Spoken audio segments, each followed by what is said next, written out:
Service in Nashville has issued a severe thunderstorm warning for Stewart County in Middle Tennessee until 9:30 p.m. Central Daylight Time.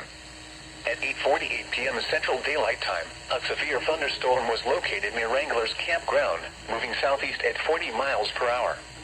Hazard, 60 miles per hour wind gusts. Source, radar indicated. Impact, expects damage to roofs, siding, and trees. Locations impacted include Dover, Big Rock, Cumberland City, land between the lakes, and Indian Mound. For your protection, move to an interior room on the lowest floor of a building.